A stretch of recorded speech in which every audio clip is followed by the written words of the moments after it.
We're going to talk a little bit about the Big 12. Obviously, Arizona State, your defending champion. Burl, talk a little bit about the big news stories going on in the Big 12 this year. All right, so at the top of the list, we'll start in Manhattan, Kansas State. And the big question coming out of Kansas State is all about Avery Johnson. Is this the year he becomes a star and takes Kansas to the promised land?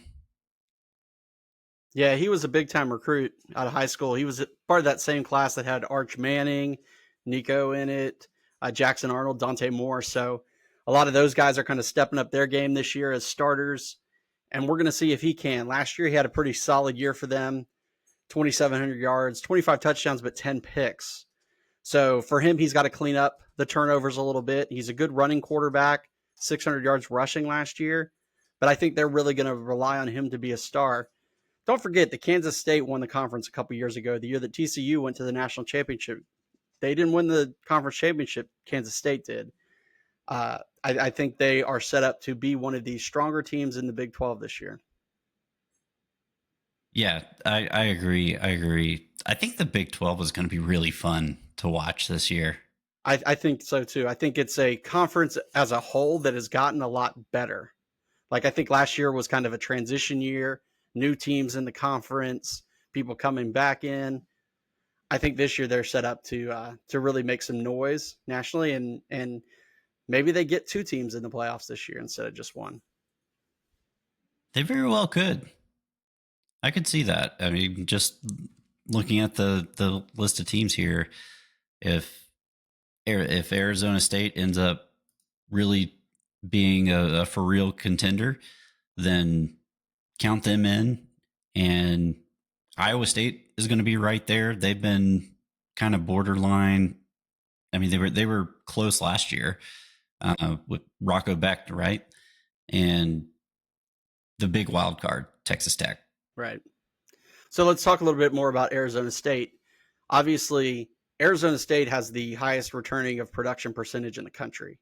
They returned 17 starters, and they've got Sam Leavitt back. Now, they did lose Cam Scatabo, who was a big part of their offense, but the question is Kenny Dillingham going to keep that program going in the right direction? They came out of nowhere last year. Are they going to be a consistent contender this fall? I believe in Arizona State. Yeah, I believe in Kenny Dillingham, right? Yeah, I believe in Kenny Dillingham like I believe in Joe Hendry. Just, an infectious, positive guy who loves the program, and he's got the right quarterback, man. Sam Leavitt, I really think has a chance to be a star. If he puts together another year, continues to get better on what he had last year, and they win the conference again, he'll be in New York. I absolutely think that. Yeah, my biggest concern with Arizona State is the loss of Cam Scatabo. He was the worker. He was what made that team go last year. We saw that evidence in the playoffs where he took over that Texas game. Yeah. And I think he had to, though. I think they really struggled at wide receiver last year. They were very inconsistent. But I think some of those guys were young or injured last year. They're back. I think the passing game is going to take a step up this year, especially with Leavitt leading the way. They won't have to lean on a running back as much if they get better production out of their receivers. Yeah, and we know Kenny Dillingham is going to have those boys prepared. Yeah. So next team, you already mentioned them, is Iowa State. Last year, once again, crazy stat. Iowa State had their first 10-win season in school history last year. For a long time, Matt Campbell has long been seen as this rising star in the coaching profession, but he's stayed there. They made it to the conference championship game last year, but they ran into a hot Arizona State team. So the question is, can they get another 10-win season this year, and can they get back and finally win that conference championship? Well, for them, they have one of the most important things that you need to be successful in football: a seasoned quarterback. Yeah, Rocco Becht. Yeah, Rocco Becht was really solid last year. One of my favorite names of any player in college football. He was very poised, had a lot of moxie, and was able to really put the team on his back last year and carry them to where, as far as they were able to make it. Yeah. I think the story of the season is going to be the 3-game stretch that they have from October 11th through November 1st. So they play at Colorado on October 11th, at home against BYU on the 25th, and then they play at home against Arizona State on November 1st.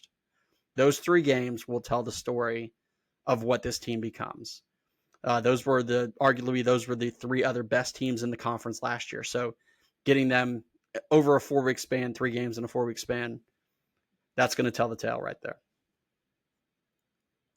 Yeah, and Iowa State seems like they've been one of those teams that's been on the verge of making it to that next level, and I like pulling for them because their thing is go clones.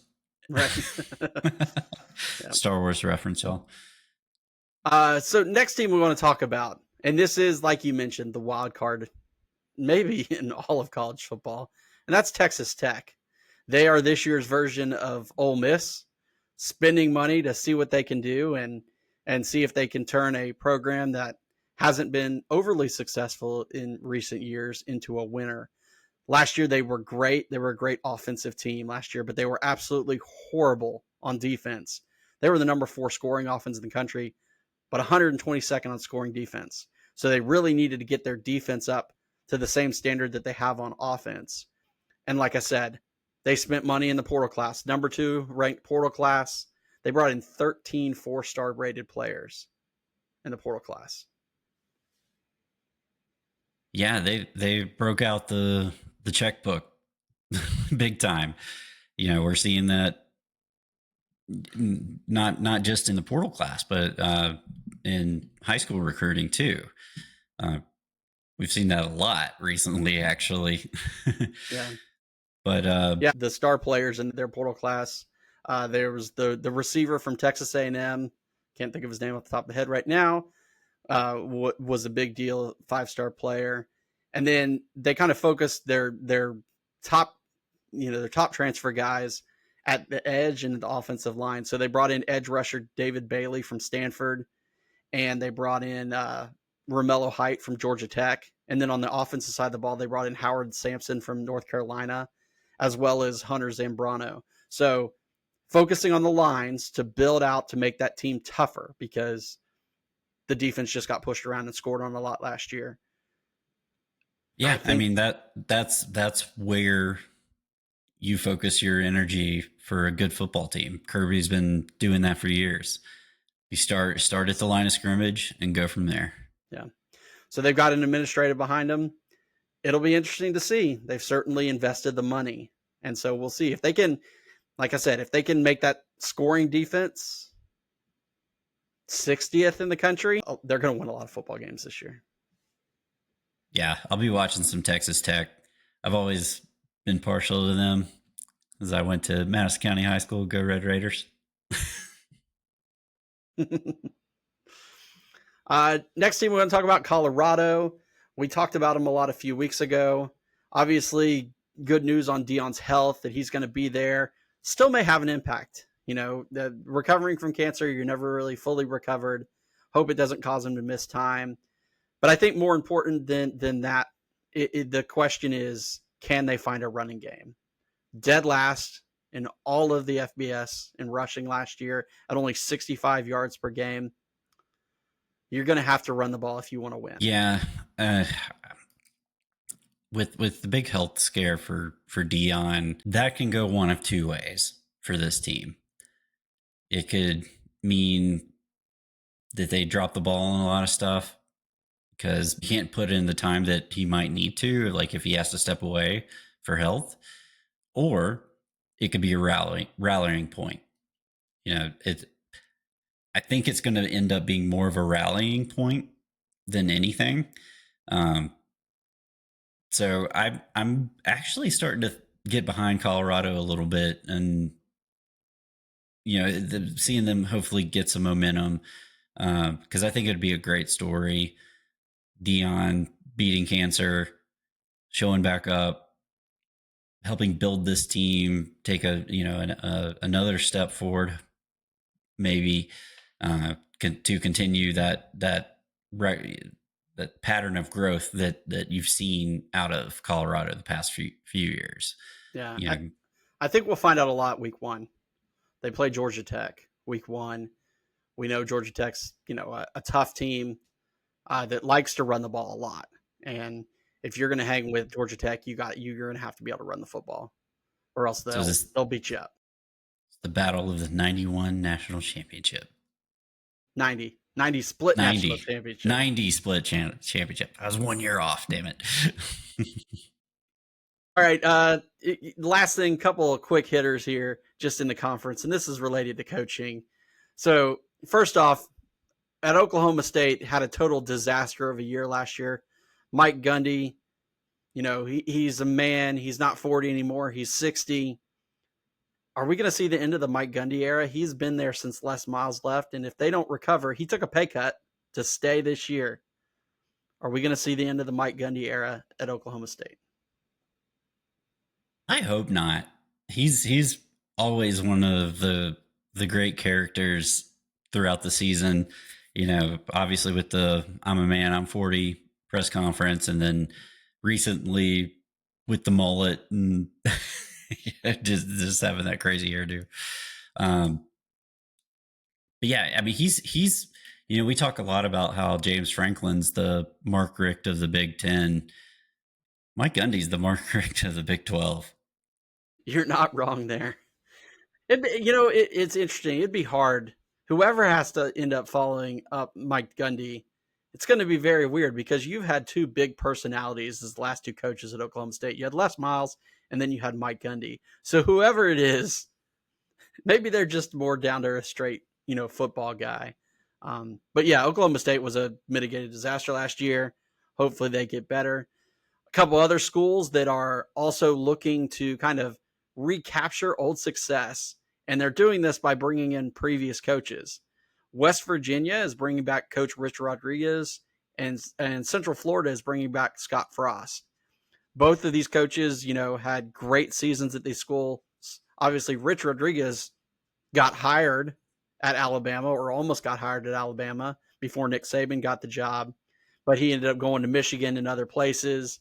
And then Scott Frost took UCF from a winless team to an undefeated season, left and went on to Nebraska. Didn't quite have the success there, but he set up a program that Central Florida became a pretty good program. Josh Heupel came in after him, kind of used his mold of offense and parlayed that into the Tennessee job. So both of those coaches are going back home, looking to kind of recapture the magic that they had in the past.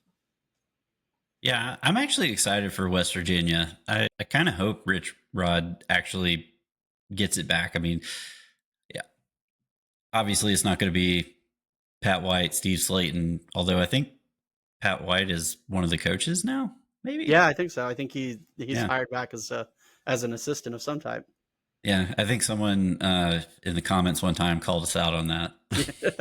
I think they did. Yeah. So just a couple important dates on the schedule this year in the Big 12. November 1st could be the day that decides the league winners. You got Arizona State taking on Iowa State that day, and Kansas State taking on Texas Tech. I think, those two matchups, the winners of those may be your teams playing for the conference championship. Other sneaky team that we didn't really touch much on that kind of had a quiet year last year because of injuries is Utah. Utah's been a very solid football team. Rough year last year. Look for them to bounce back a little bit this year and potentially be, in the conference championship race as well. And we didn't even talk about Baylor, who may be the overall best team in the conference. But picks for who we think is going to make it to the championship game. I got Kansas State and Arizona State. What do you think, bro? Definitely Arizona State. Why I'm not sold on Baylor. Why should I be sold on Baylor? They've got a good, very, very good recurring quarterback. They are a solid team. I think.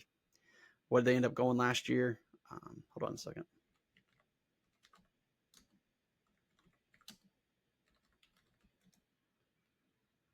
Where did they go last I know year? they got the money. Yeah, I mean, yeah. So Baylor went 8-5 last year, and they've, like I said, they've got a good coach in Dave Aranda. They've got a good returning quarterback. Lots of people are picking them to win. So I don't know if there's anything crazy exciting about them necessarily, but I think they are a solid team that will be one that's competing for the conference title. Yeah, I would pick Arizona State and probably Iowa State, just because you have two returning quarterbacks, and Iowa State was there last year. Yep. So I think it's a Rematch of last year.